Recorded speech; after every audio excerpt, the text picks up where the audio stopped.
everybody for everybody for joining us tonight.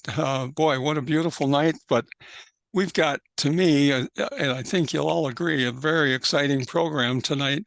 We're going to get information on from Andrea what's going on at Prairie Island with their projects down there, sustainability and renewable energy, and followed up by Megan, who will be talking about what they're doing to be part of this and everything. I'll let you guys. Well, Andrea's energy program manager for Prairie Island Indian Community, and Megan is a director of excuse me, director of marketing for Knobelsdorff. And I have to say this: it took me about a month to learn how to say Knobelsdorff when I first met him. So and a couple of friends of mine are actually working at Knobelsdorff, and it's turned into an amazing company. So anyway, let's get started. And Andrea, you can start it out for us. All right, thank you, Doug. Great to be here. I go ahead and share my screen, and then we can get going. All right. Thank you all for being here. It's really fun to talk to a group of people interested in clean energy. I think that's something we all have in common, and that's always a really fun position to be in, where you know the audience is ready to engage and hear what you have to say. So, as Doug mentioned, my name is Andrea Zimmerman, and I'm the Energy Program Manager at Prairie Island Indian Community. I'm from Minnesota originally, spent a bit of time on both East and West Coast, and I'm delighted to be back in Minnesota working on solutions in our home state in a wonderful community that has a lot of values that I'm learning from and share. So this evening, I look forward to sharing a bit more about what we're up to at Prairie Island Indian Community. My day job is to lead the community's efforts to become a net zero carbon emissions community. It's a goal that Prairie Island set a few years ago, and we're really chipping away at it, making consistent progress, which is wonderful to see with a lot of great partners like Knobelsdorff and others. So with that, I will dive right in. For those who may not know or be familiar, Prairie Island Indian Community is a sovereign tribal nation. We're located about 45 minutes south of the Twin Cities along the Mississippi River. The community is the Mdewakanton Dakota, who are those who are born of the waters. And they've lived on Prairie Island for countless generations. This land is their home. They consider it a spiritual place. And it's a core part of the community's values to preserve this place and this environment. Prairie Island also owns the Treasure Island Resort and Casino, which is an essential part of the community's economy, providing a lot of essential resources that support the community health, wellness, education, government, culture, and many other services for each individual. Through Treasure Island, Prairie Island is also proud to be Goodhue County's largest employer, and we're a really important contributor to the Minnesota economy. So that's the backdrop against which we are presenting this material today and the community with which I'm working every day. And something that I think is really essential to the work we're doing and what I want to lead with is this idea of a seventh generation principle. One essential part of the Prairie Island Indian community culture is that the values the community has, what they show up with every day, is to protect, preserve, and share the natural resources that we have for the next 7 generations. So it's really a long-term focus on wellness for the earth, wellness for people, wellness for communities. And that is a wonderful value that I share, that I learn from, that's wonderful to show up and participate in a community that has that value and brings that lens to the clean energy work that they're doing. So all of the sustainability and renewable energy activities that are happening at Prairie Island today really come from this value system, from this goal to be a community that is sustainable for 7 generations. So this brings us to today. As I mentioned, Prairie Island has a goal to become a net zero carbon emissions community. What that means is we're really looking to eliminate or offset, or a combination thereof, all the emissions that we produce each year. That works out to be approximately 20 million pounds of carbon, give or take each year, which, if you want a visual, is equivalent to about 75 oil tanker cars. And we have a lot of oil tanker cars that go through Prairie Island Indian Community every day. So that's often a common reference point that the community looks to because it's something we're reminded of every day. So this 20 million pounds is from on-site fuel consumption and purchased electricity. And so that's emissions we're looking to tackle through a wide range of different projects. And there's a lot of different reasons that Prairie Island, beyond the 7th generation principle, is pursuing this work. There's a lot of different benefits that we see being available to our tribe and to the broader communities that we're part of throughout southeastern Minnesota and Minnesota more broadly, and the different partners we work with.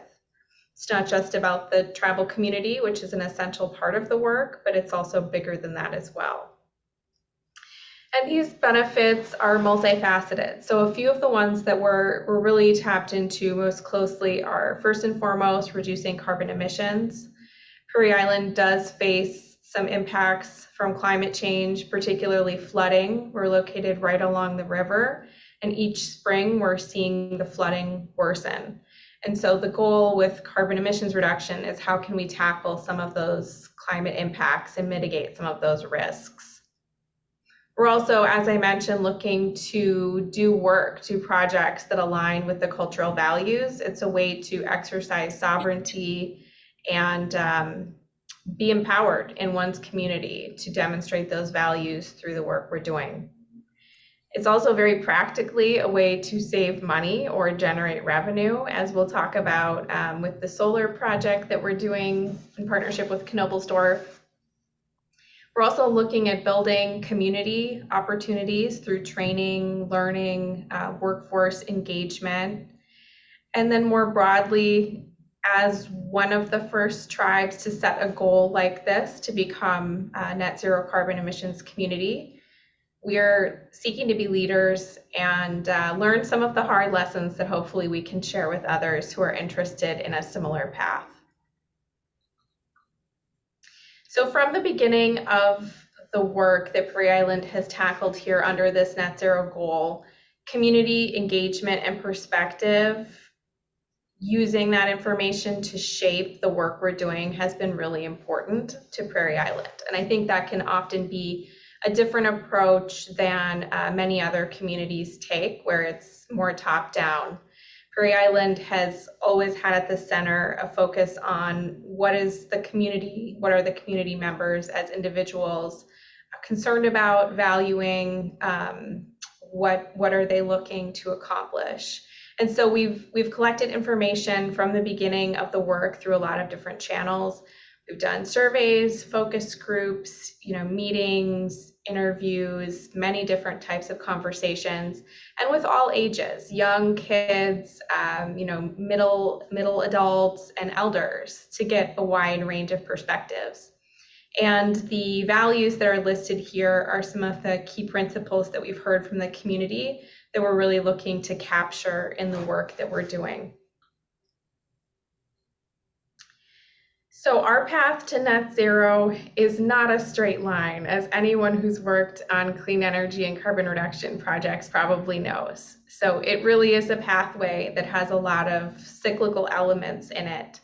So our initial foray into this path was to set a goal to become a net zero carbon emissions community. It's an ambitious goal. It will take some time, And we were fortunate to have some funding support from the state of Minnesota, which we've been able to put to good use. And that allowed us to take the first step, which of course is develop a plan. What is the roadmap? What are we looking to do? A high-level assessment of the opportunities. Then from that plan, that list of opportunities, what are the priority projects? And based on payback, benefits, other considerations from the community, what do we want to focus on first? And so that's really the stage we're at now. Is we've procured the partners, we've selected the projects, and now we're implementing sort of the first tranche of priority initiatives under our plan. Over time, it's going to take additional cycles to achieve the full goal, and that's where additional funding and additional work will come in to hopefully realize that goal. Ideally sooner than later, but eventually. So a few of the projects we have underway today, I'll just spend a few moments talking about each of these, and we'll dive a little deeper on the solar project that Megan's team is partnering with us on, because that one's particularly interesting and I think relevant to this group. So the solar project we have ongoing right now is about a 20-acre, 5.4 megawatt solar field that is in a really unique place within the tribal community. It's in a location that's near the river. There was a lot of unused sand piled up in that area. It was just, unusable land that didn't have a particular purpose. And so the idea of grading that area out and making it buildable and creating a solar field there that we could then, use to reduce carbon emissions and generate revenue for the community came to fruition in the last year. The second project I'll mention is a really substantial one around commercial electrification. So as I mentioned, Prairie Island owns Treasure Island Resort and Casino, which is I believe it's 1 million square feet commercial complex, heart of the community's economy. And that facility largely runs on natural gas. So to reduce carbon emissions, we identified early in the project that electrifying that facility, moving off of natural gas onto cleaner electric where we can, was our best path to make really substantial carbon emission reductions. So we are doing a geothermal well field, which will work with a converted central plant. So we're moving to heat pumps. And then a conversion throughout the building to enable those technologies to work. And it's a unique project. It's really an essential facility for the community. It's also a 24/7 operation facility. So this project must work, and we must be able to continue operations in that facility. We are also working on a tribal home energy program. So we have heard loud and clear from community members that they want to participate in the work we're doing in their homes. And what that looks like for us is thinking about a home energy retrofit program. So many of the tribal homes are poorly insulated, old, many of them are manufactured homes. And in many cases, they really need a lot of updates. And so looking at a program where we can work with tribal members in their homes to implement energy efficiency, weatherization, electrification upgrades, it is a priority for us in the next year. And the goal with that program is always to reduce carbon emission, but first and foremost, to help community members save on their utility bills. That's one of their top priorities, and some of the utility bills that they experience, whether they're on natural gas, which is increasing in price, or propane, which is about 1/3 of the population, are really high, particularly in winter. So helping make a dent in that, especially for vulnerable community members, elders, is really important. So I hope to have more to share on that in the future. We are in the early stages of that program. And then lastly, we're also looking at electric vehicles. So what are some of the commercial government uses we have of vehicles, particularly shuttles and buses right now? and how can we shift off of gas-powered vehicles towards electric bus options. And we've been fortunate to be able to take advantage of some of the federal funding opportunities that are available through the IRA for a number of these different projects, and particularly the electric vehicles. So great to see how the opportunities, the policy, and the funding opportunities at the federal and state level are really making work in communities possible. So I show this image to share not a comprehensive view of everything we're doing, but a visual representation of where some of the projects are happening physically within the community. And I think it's interesting to see the breadth and the range. It really does touch a lot of parts, almost all parts of the community, from the commercial facilities to the parking spaces to unused land, which is where the solar is going, and then some of the geothermal well field, into tribal member homes. And so the idea here is really to find ways across the whole community to have a holistic approach to carbon reduction. It would be very easy to focus just on kind of one area. I think we'd get probably the vast majority of our carbon emissions reductions just by tackling, the commercial electrification, but working on these other parts of the community, I think, brings more equity and more benefit to everyone. So I also, of course, want to acknowledge the wide range of partners that we've worked with on this project. It really does take a village, a collective to accomplish something like this, and time as well, of course. And the relationships that we've been able to build over the last few years and hope to continue building are really what's enabled the projects that we've kicked off to be the successes that they are becoming. So again, many thanks to all the individuals and companies that have participated in organizations. And so Megan is with Knobelsdorff here today, but there's many others that we've worked with over the last several years. And obviously funding is key to creating partnerships and collectives like this, but there's many different ways I think that we can all share ideas and references, contacts, ways that aren't just about contractual agreements. So that's been something that's also been really, really beneficial and critical to our work as well. So I will close with that. I want to have plenty of time for Megan and then questions. But again, thank you for the opportunity to share. I hope that this gives you a little sense of what we have going on. We welcome visitors or other interests that you might have, and certainly hope this gives you a little inspiration for your work as well. And I'll take any questions, of course, at the end. So with that, I will turn it over to Megan and stop sharing. Thank you. Thank you, Andrea. Okay. Can everyone see my screen okay? Yes. All right. Well, thank you, Doug, and thank you, Andrea. As Andrea alluded to, we are Knobelsdorff, and Doug, you nailed it on that, saying it correctly. So it takes people quite some time, and we refer to ourselves as KE often.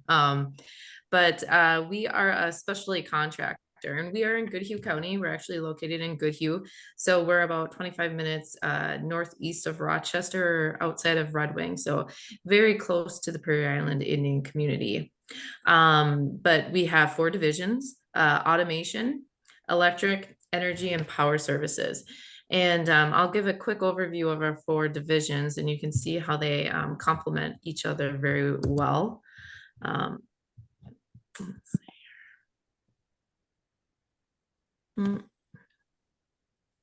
Is it moving forward here? There we go. So we are celebrating our 35th anniversary this year. So in 1988, Jurgen and Char von Knobelsdorff started Knobelsdorff Electric. And at that time, there were 3 employees, and they did agriculture, so dairy farms and farms around the Goodhue area. From there, in 2010, that's when things started turning and we started getting more employees. In 2015, we launched our automation division and opened up a second office in Eagan. In 2016, that's when we signed our first solar project contract as a full EPC. And then last year, we launched our power services division. So power services that they come in and do the testing and the commissioning of a solar array after it is built. And then they monitor it and do the O&M, or the operations and management, after a site is up. So a lot of SCADA, DAS systems, making sure that it is running properly, and we're getting everything out of the system. So as I said, we've been around doing solar since 2016, and we've done more than 100 solar projects. This year, we've done about 25, ranging from 1 to 20 megawatts. A couple of years ago, I would have said our money spot, or the good spot for us, was the 1 to 5 megawatts. But as we're growing in size, we're growing in capabilities as well. And we're starting to do more and more of the larger projects up into the 20 megawatt range. And we are also fully licensed in Minnesota, as well as 26 additional states. So we do work across the nation on the electrical automation and power services side. But for solar, we really have Minnesota as our primary state for the work that we're doing. But we do have projects that we've completed and are working on in California, Colorado, Illinois, Iowa, and Wisconsin. So it's been exciting to grow with that. It's the big thing, which I'm sure you're all familiar with, is the regulations and limitations, utilities, landscapes, all the players within the solar market that play a role, and it's very different from state to state. So again, with Minnesota, we have very good relationships with the utilities and all the different players, and knowing how to build solar efficiently and affordably in communities and areas across the state. So the interconnections we work on are front end, community solar, and on-site solar and behind the meter. So we're seeing more and more on-site solar and behind the meter, and I'll get into that in a minute here. And then we also manage more than 120 megawatts of operating assets. So that's the O&M side. So we're making sure that systems, when they're up and built and they're running, that they, again, are running to their fullest potential. So here are all the states that we're currently working in. And again, the 6 or so solar, but it grows more and more. We have folks reaching out to us. There is not a shortage of work out there, that is for sure. It's more some of the issues we're seeing is the shortage in workers and some procurement delays, supply delays, the things we can't control. So as I mentioned before, we are a solar EPC, so engineer, procurement, and construct. We are the people who go out and construct the site. And O&M, that's operations and maintenance, again, keeping it up and running. Behind the meter, our on-site solar, that's something that we're seeing more and more of. We've built a handful of those, and really the benefit there is the peak demand hours. So if you are a large facility or a grain elevator, and you want to offset some of those utility charges and surcharges, you can build a on-site solar if you have the space and the utility is a right fix, and that will offset the charges on peak demand times. And then, as well as we're seeing more and more larger companies having sustainability goals, and this aligns nicely with those goals. And of course, we're seeing more and more battery storage and EV charging stations as well. For EV charging stations, dealerships across the state are now getting charging stations. And again, for all of this, you need licensed electricians to do the work. And as we started 35 years ago as an electrical contractor, it fit nicely in the space of work that we are in. I just was gonna spotlight a couple of projects that we're working on. So as I mentioned, behind the meter and on-site solar, Hormel and Monty Video, we just completed a project with them in building a behind the meter for them. So again, it's hooking up directly to the facility versus the utility to offset those high electrical hours. And that's a 2.48 megawatt site. And half of that is actually back to the utility as community solar. And then the other half is for behind the meter. We're also doing a battery storage. We're currently doing a battery storage project on a solar site in Southwest Minnesota. And again, the battery storage, what's nice about that is it produces, it allows deferment on the time of day of when power comes in and when power is going out. And I am marketing, I am not a technical person. And so if you have questions on battery storage, more of that, please know I can follow up with you. But it's just impressive, the technology and where it's come and how we're seeing more and more battery storage and in the affordability of that. We'll jump into Prairie Island. Andrea gave a high-level overview of the project, but you can see an image here of the solar field. The utility was Dakota Electric and a little over 20 acres of native prairie. As Andrea mentioned, it was a pile of sand and kind of an unusable dredge pile. And Knobelsdorff fortunately had built a solar field on the Mississippi River just south of there in Frontenac, Minnesota, a few years ago. So we had experience working on a dredge sand pile to build something like this. So we were excited to be a part of this project, as well as it being in Goodhue County with us. And with that, our labor here was local in Minnesota, but we also domestically sourced the modules in Minnesota. So in Victoria, Minnesota, Haleen Modules, we were able to work with them and source the modules from there. I wanted to call one thing out for Knobelsdorff. We like to give back, and as I mentioned earlier, there's not a shortage of solar projects in the state or across the nation.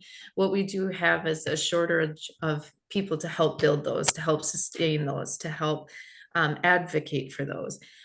So a few years ago, we committed $500,000 towards Operation Trades Awareness. And what this is it's educating kids and families and schools and teachers, as well as legislators, about the importance of the trades and construction and what it does for the economy of Minnesota and what it can do. We need people to go in the trades, and we're seeing more people retiring and less people coming in. So how do we continue reaching these sustainability goals? How do we continue building solar when we don't have the people to do that?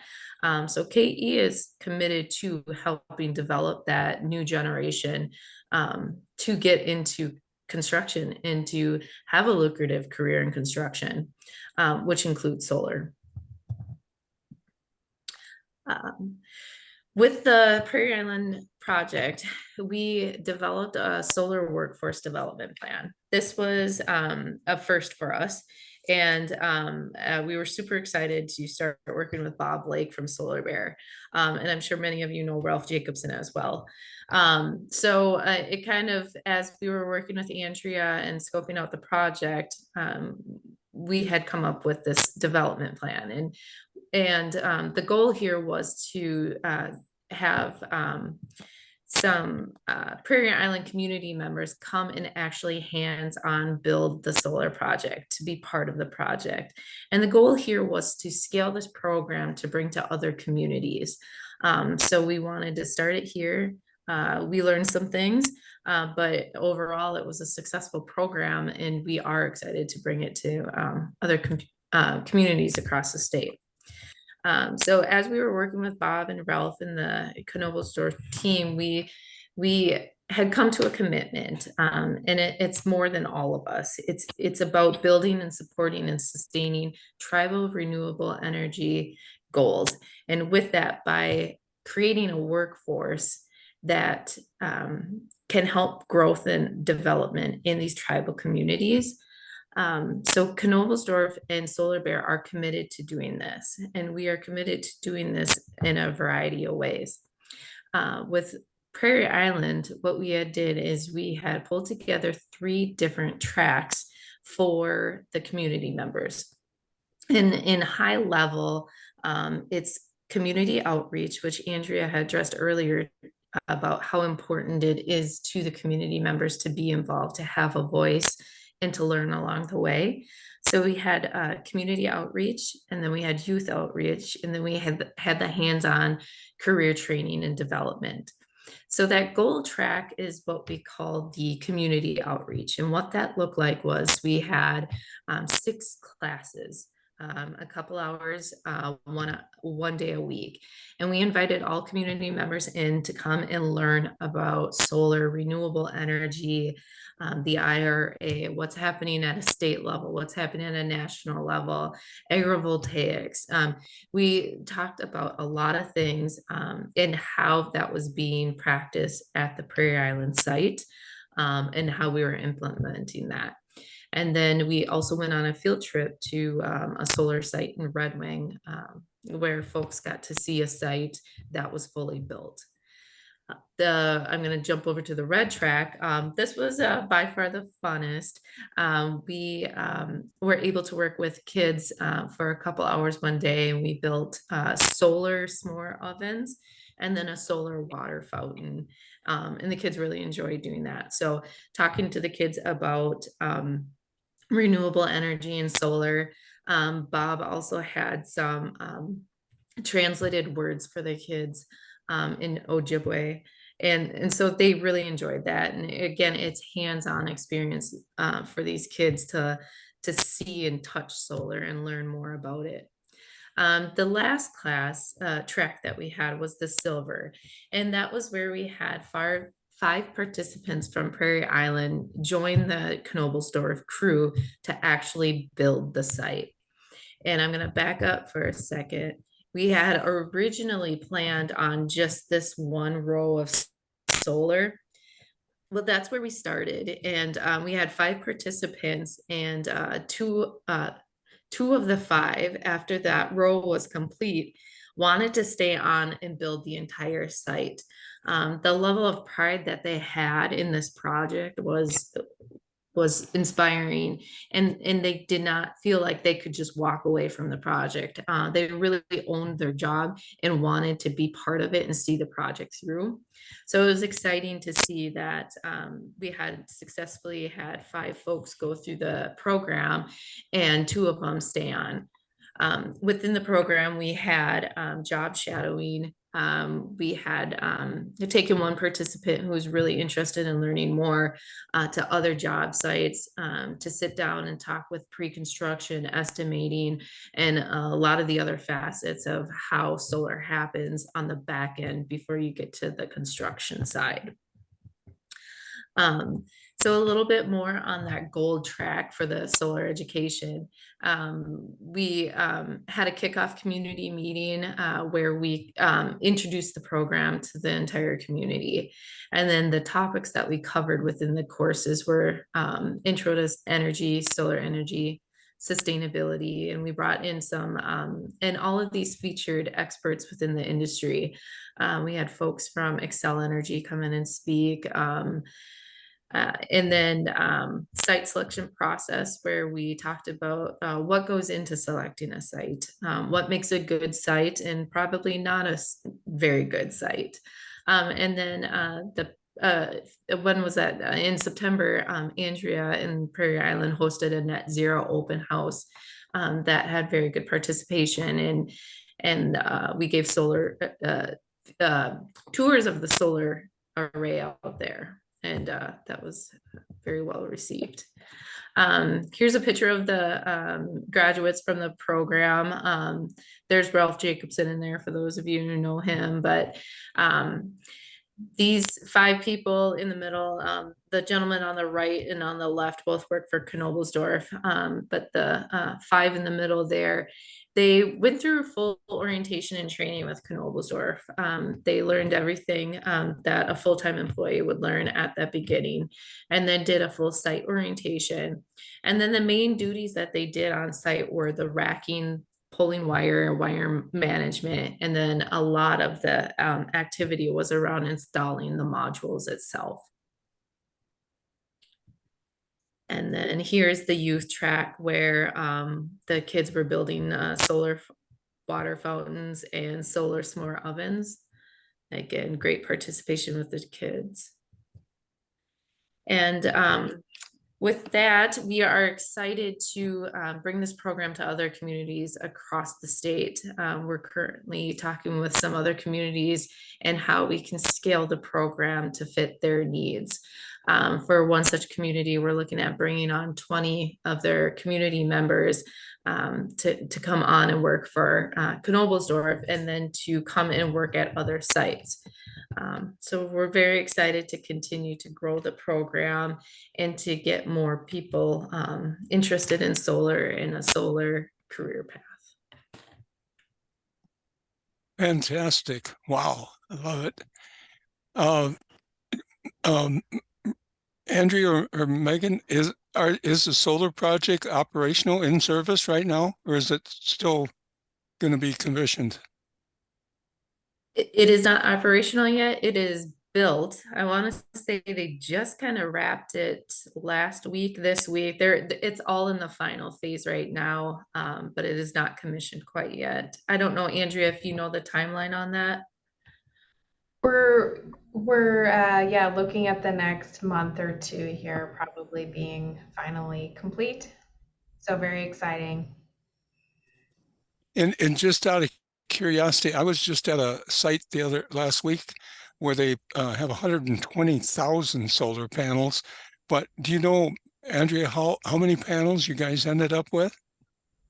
Again, I think it was 10,000 modules. Is that right? Yeah. Yep. More than 10,000, like Okay. 10,400, Wow. something like that. Yeah. I drove down to your location a couple of weeks ago and just drove by it, and it was like, wow, that's awesome. Because I didn't know if it was a big site or not. So I have a ton of questions, but I want to let everybody else take a shot. So any other questions out there? Just raise your hand or speak up. Oh, I can do Go that. ahead, Chris. I was curious. I know you said you didn't know much about the batteries, but I was wondering if you knew what kind of battery storage it is. Is it lithium? I don't know. I'm sorry. It's an ENEON battery. That's the type of battery it is. I'm sorry, I don't know that though. That's all right.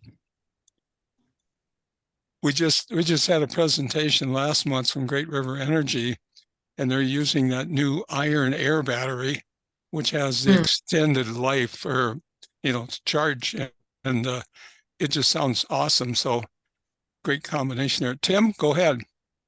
Yeah, thanks. Thanks, Doug.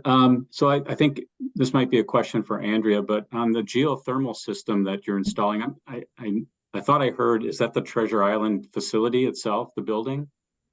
Yeah, it is. Casino? Okay. Right. Yep. So we have a lot of the facility is on natural gas right now for heating, cooling, laundry, cooking. And so it's a massive effort to basically reconstruct the central plant and go, pumps connected to a very large geothermal well field, and that's going to be heating and cooling our building going forward in large part. Okay, yeah, that was part of my question, or my next question was like, what percent do you anticipate the geothermal field, the system will help offset? I'm assuming you'll still have some kind of a backup heating, cooling, natural gas, or yeah, okay. But the intent is for it to be a significant part of the energy profile. Yeah, so we think in terms of emissions, we think it'll cut our overall emissions in a half, roughly. The portion that we're able to do right now, we don't have the funding to convert 100% of the facilities. So what we're doing is we're designing the central plant to be able to support the full facility load, and then we'll convert the whole building as we can and as funding is provided or available over time. And yeah, I think that'll be, well over half of our emissions fully. So yeah, you got to go after the big uses, right? If you want to make that huge impact, it's always a balance, right? We want to support tribal members in their homes, but it's not a significant emissions, contributor in the overall footprint. So trying to do both. Right. Okay. Thank you. Yeah, that answers my question. Yeah, nice work. Thanks. Andrea, you mentioned electric chargers. Are you going to have a bunch of level 2s and maybe a level 1 at your casino? Yeah, certainly level 2 is what we're thinking initially for a lot of the commercial sort of government vehicles. In terms of publicly available chargers, we're still mapping out exactly what that looks like. We have a few available now. We see them used 30 to 50% of the time. So really trying to anticipate what's the right time to add a whole bunch of more additional public facing chargers and what levels should those be. That's still being determined, but internally for our own uses, yeah, we're thinking mostly level 2 right now. Okay. Barbara?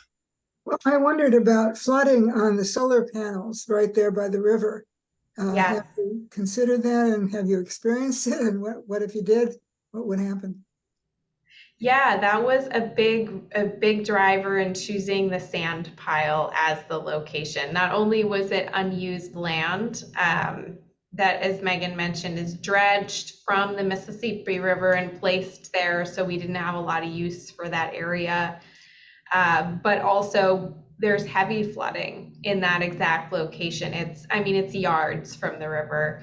And particularly when there's heavy flooding seasons, it comes well up under that area. So the sand pile was very heightened out of the flood zone, and so that was a way that we could, accomplish two goals with one project and one strategy. And so graded out that sand pile, covered it in topsoil, planted to make it more structurally sound, for building on, and we're able to place the panels there, so everything's sort of well out of the floodplain. Oh, so do you expect more dredging as time goes on? They'll keep the river navigable. So where will they put the dredged material? Yeah, so Prairie Island did not do that dredging. That was the Army Corps of Engineers. Prairie Island agreed to be the site where it was located, so I'm not sure. I guess that's a decision for Prairie Island in the future, whether we would take more of that sand or not. Thank you. Sure. I was just jokingly thinking, gosh, you didn't think about running an extension cord over to that other site next to you at Excel. Yeah. All that clean nuclear energy there. Wow. It just kind of an off the wall question. I mean, is that been okay with the tribal community, or is it still a real hard thing for people to be around? The nuclear plant. Yeah. It's individual perspectives. I would say they're like any community, or a wide range of views. It is no doubt a historic injustice to the community that was placed there without consultation, proper consultation, and the community is living with the effects of that. It is, still there, still affecting the community. Prairie Island does not receive power from that plant. Our electric provider is Dakota Electric and not Excel, who owns that plant. That said, our relationship with Excel has become very strong over time, has really grown in a lot of ways, and so we're finding new ways to work together, and they've been a wonderful partner in a lot of the clean energy work that Prairie Island is doing today, which is providing for Prairie Island to take on clean energy projects is really about energy sovereignty and finding some level of, I think, justice for the past. Yeah, that's great. One of the questions I had, do the kids at the community, do they go to Red Wing to school? Or there's not a school on site then, I assume? There's not. Yeah, I think many of them do. I believe we're in that district, although that's a great question. Megan, do you know? You live in the area. Yeah, I do know quite a few are in the Red Wing School District, as my kids are in that district. But I think the members who live on the community, because Hastings is right there as well, and I want to say they come this way, and the buses go out that way from Red Wing to bring them in. Well, the reason I asked that was just that there's such a push nowadays for solar on schools. And I think Red Wing has solar in their system. Is that right? Correct. The field trip we went on was the Red Wing High School solar array. Yeah. Yep. Okay. Barbara, another question? Well, how many feet above the, I'm sitting here with this belief about avoiding flooding. How many feet does the river flood, in typically or extremely? And then how many feet above that are the solar panels?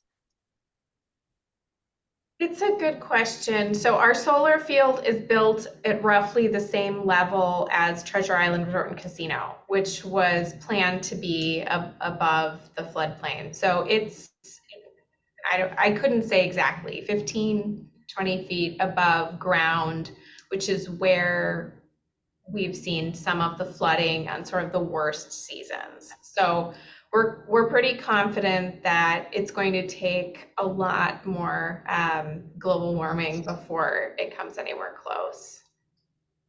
Okay, thank you. Yeah, And sure. Andrea, this spring when we had pretty high floodwaters this spring, and we brought a drone out there to kind of baseline it based on this first spring, and it was nowhere near getting within the damage area or anything like that. We just to share something, we were looking around for sites for our solar garden, and the whatever they called it, there was a site in St. Paul that was suggested, and I piped up and said, well, does it flood? And the answer was only once. That's all you need. Yeah. Yeah, it's a great question, and it was very much a consideration. Yeah. So the energy conversion at the casino, I'm assuming if it's like most things like that, it's going to take a fair amount of electrical energy to help make that operate in an efficient way. Is that some of the primary thinking for solar, additional solar, or was that not even considered? And the reason I'm asking is we've had people with geothermal systems where they've actually taken them out because they were paying more for electricity to run them than they were paying for natural gas. And so I always wonder about, is yours, it's not wells, I assume, it's just ground source? Andrea? It is an open loop system, so it does use groundwater. We have wells that are drawing the water up and processing it through the system. So the system is actually very efficient as compared to other more traditional electrical systems. So while it is moving to electricity, which is somewhat more expensive, the modeling we've done, we believe that we'll save a significant amount of money in cost, which was a consideration, absolutely. Yeah. Yes, so it's an important sort of part of every decision that we make is trying to the best of our ability, model out, what do the economics look like. And in terms of the solar project, one thing I didn't comment on is that it is front of the meter, and we're selling the power back to the grid. We are not keeping it for on-site use. So we did the analysis, we looked at the financials both ways, and it just made a lot more sense to sell it back to the utility and use that revenue to support the project over time and fund other projects rather than use it behind the meter for our facilities. Okay. Yeah. Awesome. Any other questions here? Barbara, you still have your hand up. You got another one? Oh, I'm sorry. I just didn't hate to be persistent. Okay. Tim, anything on your mind? No, it's very interesting. Being down the road, I guess, an update at some point would be really beneficial for us, just to see how it's all working. Absolutely, yeah, and feel free to reach out directly with curiosity, ideas, suggestions, contacts. It's all welcome. Again, takes a collective, so you're always welcome to reach out. And Andrea, you have my contact information and Megan's as well, so feel free to share that if needed. Andrea, when was the financing provided by the state? Was that a couple years ago? It was approved in, I believe, 2020, and it's been provided over the last several years. Yes. Okay. So Prairie Island received a very large grant from the Renewable Development account with Excel.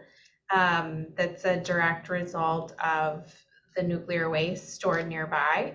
So we've been able to put that funding to really good use. Awesome. Yeah. Are you guys looking, I'm assuming you are, looking at IRA finances and programs that can expand on some of the things you're thinking about?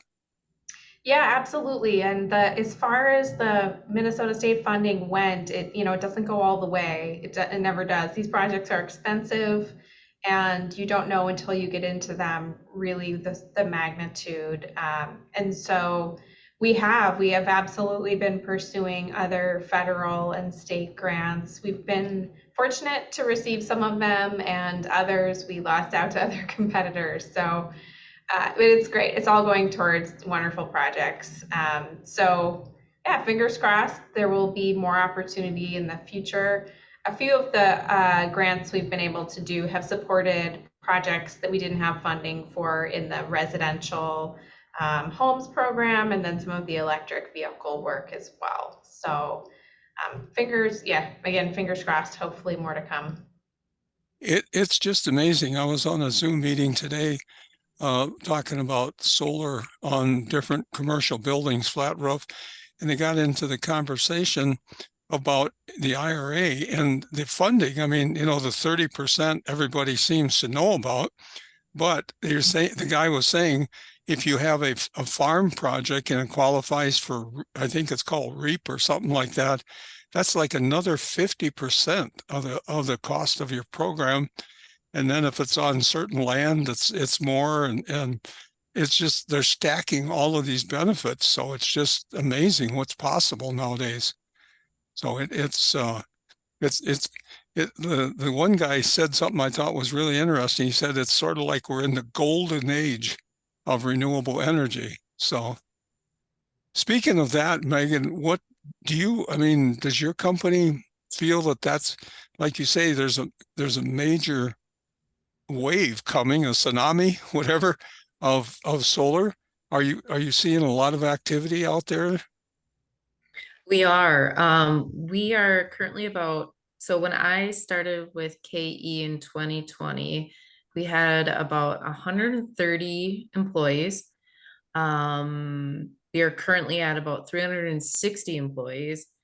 And by the end of next year, we are expecting to be over 500. Wow, Wow. that's awesome. And a Yeah. lot of that is attributed to the growth of solar. Yeah. Anne, you got a question?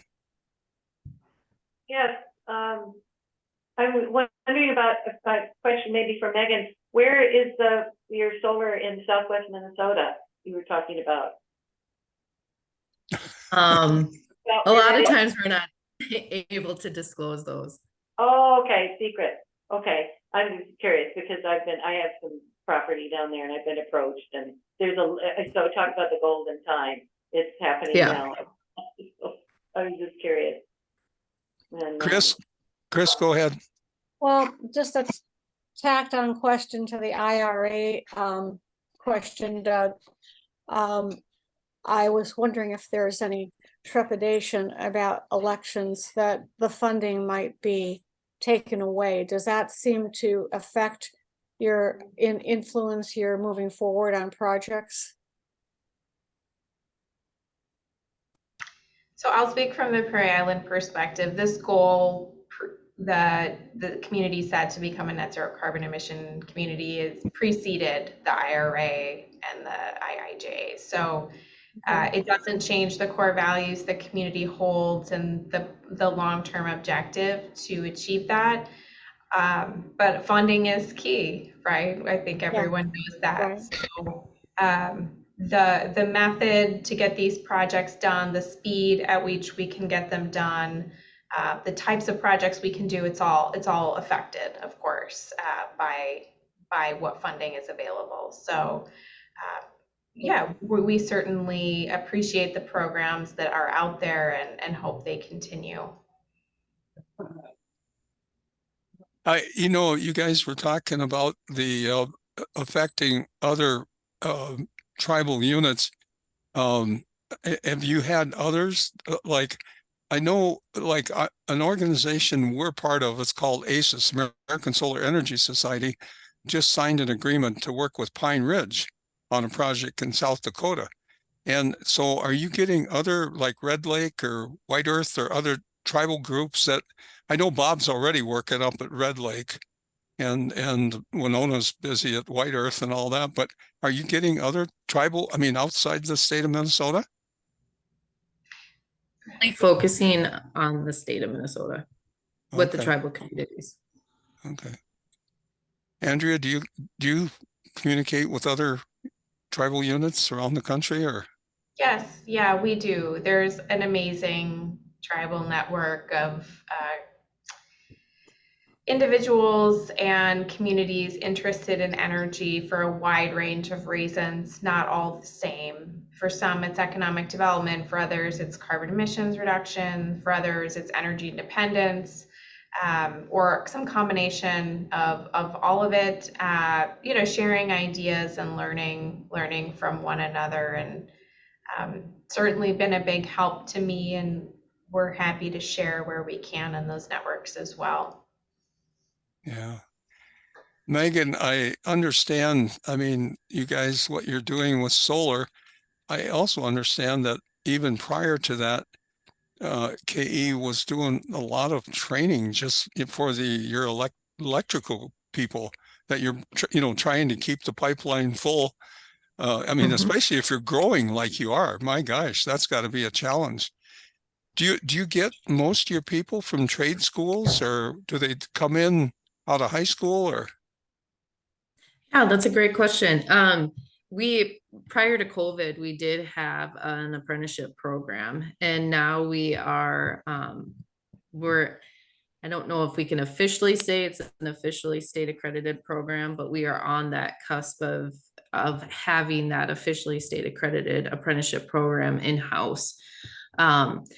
but yes, a lot of the kids are coming straight from high school and coming to work at KE. The first year we launched Operation Trades Awareness, we had, we give, there's 7 school districts, local school districts, and there's about 700 approximately seniors that graduate each year between these school districts, and we give each of them a toolkit. And so a toolkit that they can bring to their dorm or apartment. And that first year we did that, we had 14 newly graduated kids come and apply at KE and say they wanted to have a job there. So it's coming out of high school. We get, that's most of ours. But then we also are getting the 2-year technical college graduates as well as the 4-year graduates. So construction managers, estimators, project managers. Mankato State has a great program, for example. And so we get quite a few of the graduates from those schools to come, and they're kind of more the office workers, the halftime field, halftime office. But yeah, so it's a variety, but most of them are the ones coming out of high school wanting to come and work. They want to work with their hands. Every now and then they'll be in the office and you can just see them stir crazy, wanting to get back out and work outside. So do they, excuse me, on that question, do they live on campus then at the company in town, or where do they stay? No, they just, yep, it's just at our shop. Our apprenticeship program it's conducted at work. So I believe this is all very new. I believe some might be online, but yeah, it's they will come to the shop and do it at KE. Okay. I was just with a bunch of people from the state last night, and commerce and administration and stuff, and they were talking that there's just like this major shortage of people. They cannot find people. I mean, with computer science or analytics or anything that they just. I mean, like commerce is looking for all kinds of people, and part of it is this new IRA program. So, but it's just anyway. They were saying amongst the group, it's like, where the heck is everybody at nowadays? All the young kids, and but there's so many opportunities out there. So, well, any other questions from anybody? Well, thank you so much, both of you. This has been fantastic. I can't wait to share the video with others that couldn't make it tonight. And this really is exciting. Oh, Andrea, one question I wanted to ask you. KE works on this, but like all the solar that you guys have at PI there, is that going to be like monitored with, with all kinds of technology and automation and stuff, or is it kind of a hands-on kind of operation? Will it be operated by the people there at your area, or some other place? It will be operated and maintained by Knobelsdorff, at least initially. Okay. One of the challenges I think tribal communities face is building the internal capacity to launch projects and maintain them long term. So we're growing our capacity, and in the meantime, we're grateful to have partners who are already scaled up and ready to go. So. Yeah. I asked that question because a few years ago, there was a wind turbine at Rosemont put into service. And of course, the day that they put it in service, there was no wind. And they said, well, we'll tell the guys in Iowa to turn it on anyway. And I said, what do you mean, Iowa? And the people controlling that wind turbine out at Rosemont is an operations group in Iowa, so I mean, everything is so remote nowadays. So I guess anything's possible. So, well, again, thank you both so much. This has been so informative and in broad scope. So we thank you so much for participating tonight, and we'll look forward to talking to you in the future. Okay. Great. Thank you so much. Thank Yep. you very Thank much. Yeah, you. thank you. Bye. Bye. Have a good evening. Have a good weekend.